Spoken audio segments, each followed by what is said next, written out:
লিবিয়ার ইতিহাস, অবস্থান। লিবিয়া উত্তর আফ্রিকার একটি দেশ।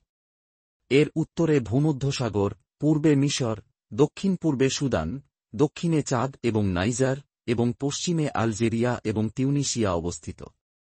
দেশটি ভৌগোলিকভাবে আফ্রিকার চতুর্থ বৃহত্তম দেশ এবং আরব বিশ্বে তৃতীয় বৃহত্তম দেশ। পরাধীনতা। লিবিয়া দীর্ঘকাল ধরে বিদেশী শাসনের অধীনে ছিল। এটি প্রাচীন গ্রিক, রোমান এবং পরে আরব শাসকদের অধীনে ছিল। 19 শতকের শেষভাগে এবং 20 শতকের প্রথমভাগে দেশটি অটোমান সাম্রাজ্যের অংশ ছিল। পরবর্তীতে এটি ইতালির উপনিবেশে পরিণত হয়।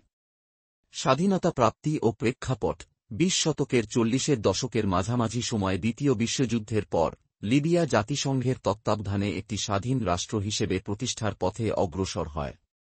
19 শতকের 50-এর দশকের গোড়ার দিকে লিবিয়া আনুষ্ঠানিকভাবে স্বাধীনতা অর্জন করে। দেশটি শুরুতে একটি রাজতন্ত্র ছিল, কিন্তু পরে সামরিক অভ্যুত্থানের মাধ্যমে এটি প্রজাতন্ত্রে রূপান্তরিত হয়। মোট জনসংখ্যা। লিবিয়ার মোট জনসংখ্যা আনুমানিক 7 মিলিয়ন। রাষ্ট্রীয় ধর্ম ইসলাম। লিবিয়ার রাষ্ট্রীয় ধর্ম। অধিকাংশ নাগরিক সুন্নি মুসলমান। মুসলমান প্রায় 99%। অন্যান্য ধর্ম ও নাস্তিকতা 1%-এরও কম।